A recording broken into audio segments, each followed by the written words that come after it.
की सबसे बड़ी और अजीम नेमत जो उसने हमें बिन मांगे अता फरमाई वो ईमान है। हमें दुआ करनी चाहिए कि ये ईमान मौत तक सलामत रहे और हमारी बख्शिश का जरिया बन जाए। आज उम्मते मुस्लिमा मसाइल के भनूर में है। एक तबका डरा हुआ है, सहमा हुआ है, लेकिन याद रखिए, मुसलमान न डरता है न मायूस होता है। कुरान पुकार पुकार कर कह रहा है, ला ययासु मिन रूहिल्लाहि इल्लल कौमुल काफिरून। अल्लाह की रहमत से तो काफिर नाउमीद होता है, मोमिन नहीं।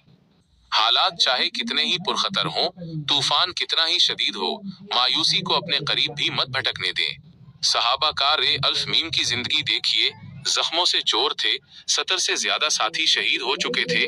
दुश्मन ने डराना चाहा तो उनका ईमान और बढ़ गया। क्यों? क्योंकि उनका यकीन इस खालिक पर था जिसके कब्जे में इज्जत भी है, सल्तनत भी है, रिस्क भी है और महरूमी भी।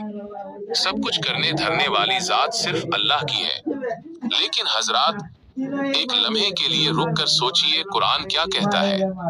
अगर तुमने मुंह फेरा तो अल्लाह तुम्हें बदल देगा और दूसरी कौम ले आएगा जो तुम्हारी तरह गाफिल नहीं होगी। आज हमारा सबसे बड़ा मसला जहालत है।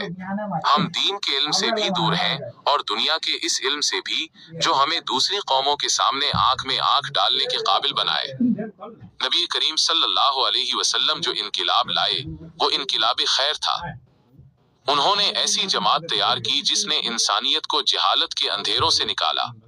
मगर आज तालीम तो है मगर अखलाक नहीं, डिग्रियां तो हैं मगर इंसानियत नहीं। हमारी यूनिवर्सिटियां पर्सनालिटी डेवलपमेंट के कोर्स करवा रही हैं। क्यों? क्योंकि नौजवान तालीम तो पा रहा है मगर माँ बाप की इज्जत भूल गया है। याद रखिए, साइंस और टेक्नोलॉजी से जिस्मों पर हुकूमत हो सकती है, दिलों पर नहीं। दिलों पर हुकूमत के लिए अखलाके मोहम्मदी सल्लल्लाहु अलैहि वसल्लम चाहिए। हम समझते हैं बच्चों को आईफोन दे दिया, लैपटॉप दे दिया तो मसला हल हो जाएगा। नहीं, मसाइल और पेचीदा हो जाएंगे। मसला तब हल होगा जब बच्चा किताब से जुड़ेगा, जब वो कुरान सीखेगा, जब वो बड़ों का एहतराम करेगा। अफसोस तो ये है कि स्मार्टफोन हाथ में आने से हम खुद बेवकूफ बन गए। लोग साथ बैठकर भी तन्हा हैं, हर कोई अपनी स्क्रीन में मगन है।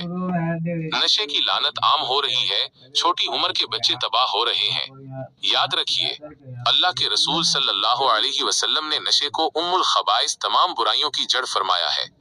हजरात, अब वक्त आ गया है कि हम गफलत से बेदार हों।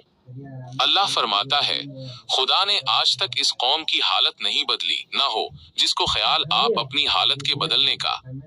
अगर हमने अपनी तरबियत, अपने अखलाक और अपनी सफाई का ख्याल न रखा तो याद रखिए, ज़वाल से हमें कोई नहीं बचा सकेगा।